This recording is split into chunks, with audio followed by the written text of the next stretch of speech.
kind of going back to the podcast thing for a second, if for somebody who's looking to kind of get out and get into some sort of traveling lifestyle, full nomading or slow madding or just want to expatriate or something along those lines, how would you advise them? Obviously, we talked about podcasting. It's a slow burn and it's not Hmm. for everybody, but if they want to use podcasting as a tool to help facilitate that, what advice would you have for somebody? Yeah, well, first is the niche. So understand who you want to even reach.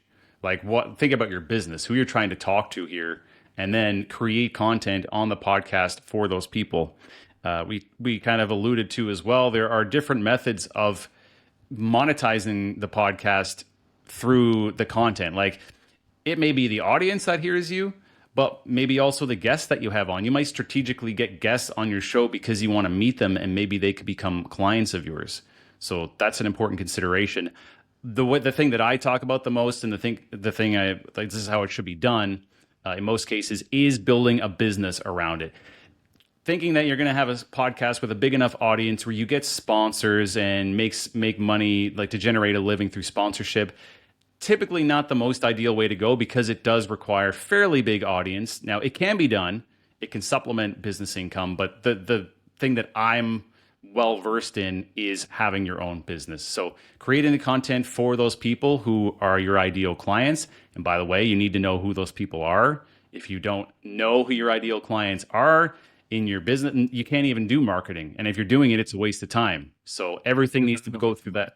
Yeah, everything needs to go through that lens of who are my ideal clients. But as I mentioned, podcasting, if you are consistent with it, you do a good job, it can pay off.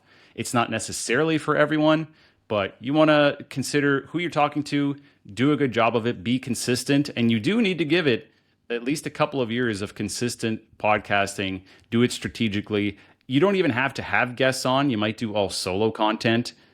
You don't have to be doing interviews, but think about your strategy. Who are you trying to connect with? What are you trying to sell? And that would help you determine if you should even do it, I guess, is a good thing to think about as well. Let's not just say it's for everyone, but think about your goals, what you're trying to achieve with it. The budget, can you afford, say, the time and or production costs to keep it going for that long? And are you committed to hanging in there? Because if you're not going to do it for, let's call it 100 episodes, but you're going to go with 200. If you're not committed to doing that many, it's hardly worth even starting. So Yeah. I think that covers how to go about it and what to think about before you even make that leap. Yeah, that makes a lot of sense because I know a lot of people who utilize a podcast as a marketing supplement to their existing business, and that seems to be really, really effective. With me, I kind of went the opposite way. I'm doing a podcast and then I'm building a business around Mm, that, and I'm not in any rush. Unfortunately, I don't need to have this business built up to sustain me. But I picked up a few clients here and there from the podcast, like more of the kind of global lifestyle design coaching sort of thing. great. And that's just to help people who are like, okay, man, we want to get out of the US or Canada or wherever. Where do we start? Like, okay, let's work it down to, what countries, start with the weather, start with all these different Mm, things. And then we can look at some specific countries and the pros and cons and cities and, different things like that.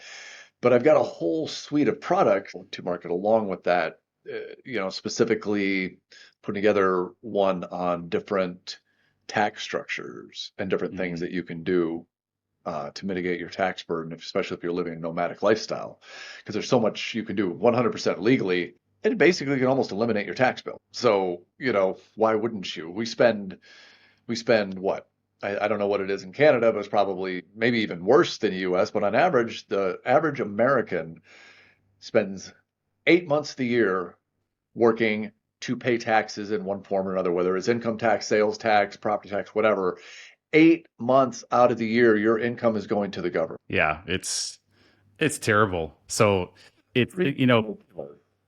that's a whole thing in itself. I'll just start punching the wall if I had to talk about taxes here and how much money goes to taxes. But you raised a great point there because you're talking to people through all this and you're able to do market research essentially and start understanding what do the people out there, like what questions do they have? What product could I create to help these people. So you're getting some great insight there as well through the podcast. And like you mentioned, you don't have a business yet. You're doing the podcast first and developing a business in addition to it.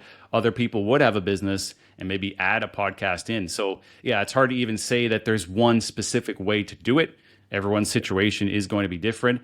And maybe podcasting doesn't work in some situations, or there's some other strategy that's better. But I think we did a good job of laying out the benefits of it and how it looks to actually create one, and people could make the decision if they feel it would be a good route for them to go down or not.